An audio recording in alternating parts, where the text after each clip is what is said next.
manufacture de Sèvres regroupe pratiquement une trentaine d'ateliers de savoir-faire distincts, très spécialisés, alors qu'elle a été fondée au XVIIIe siècle, en 1740, aujourd'hui encore un lieu de production.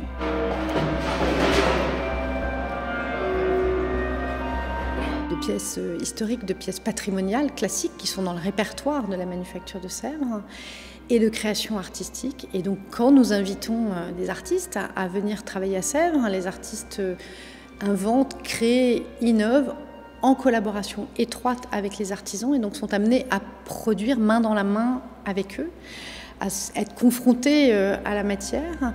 Ça sera ça à peu près. Oui, dans cette partie-là. Ouais. Oui, là on y est. Là je pense qu'on y est. Ici on est plus clair, mais ici on y est. Cette cuisson dans le grand four à bois de la manufacture, c'est absolument magnifique parce que quand on a relancé la cuisson en 2016, ça faisait 10 ans que ça n'avait pas eu lieu.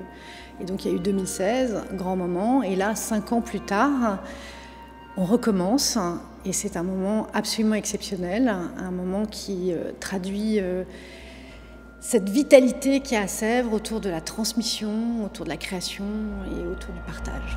On y va, on pousse. Pas plus. On nourrit en bois maintenant. Mettez le petit bois. Je le pousse dessus, comme ça tu pousses là. La manufacture de Sèvres, sa vocation, c'est la transmission des savoir-faire, c'est la préservation, la transmission des savoir-faire d'exception. C'est d'ailleurs pour ça que nous avons une école, l'école de Sèvres, qui forme de jeunes apprentis aux différents métiers de la manufacture.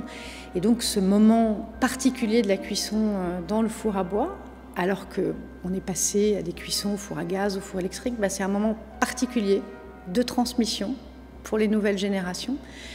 Et puis de création artistique, avec des artistes qui sont invités pour participer à ce moment. On avait en 2016 trois artistes merveilleux et puis cette année, de nouveau, 3 invitations avec Hélène Delprat, Ulla von Brandenburg et Annette Messager. Et ces 3 univers qui sont exceptionnels, 3 personnalités extraordinaires et qui nous font d'une certaine manière la générosité de venir à Sèvres. Je crois qu'elles ont apprécié aussi toutes les 3 la générosité qui est celle des artisans qui les ont accueillis avec bonheur pour créer ces œuvres qui vont être métamorphosées par ce feu, par ce grand feu dans le four à bois.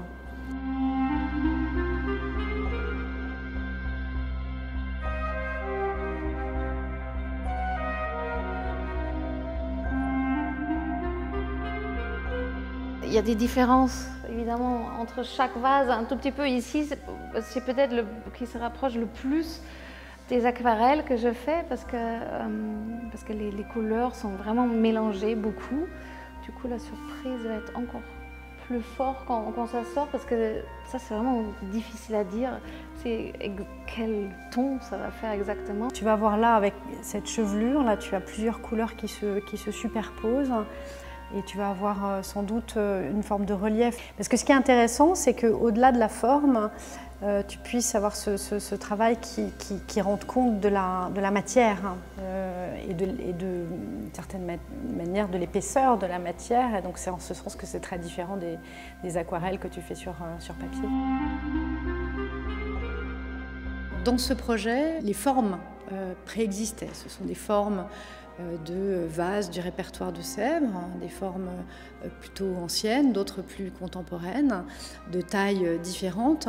Et donc on est déjà sur une forme de page blanche qui est déjà préparée pour les artistes qui sont venus peindre dessus, donc chacune sur les mêmes formes, chacune à sa manière, et donc évidemment avec une entière liberté et un contrôle technique de la part des artisans, mais une entière liberté artistique. Et je crois que ce lieu, sa tranquillité, sa magie, et les a énormément inspirés. Également son patrimoine, c'est un patrimoine extraordinaire. Je pense notamment au travail qu'Hélène Delprat a fait en visitant les salles du musée, en découvrant les œuvres, en allant dans les archives aussi. Elle a pu puiser quelques images qui ont enrichi son imaginaire et contribué au dessin qu'elle a réalisé sur les vases.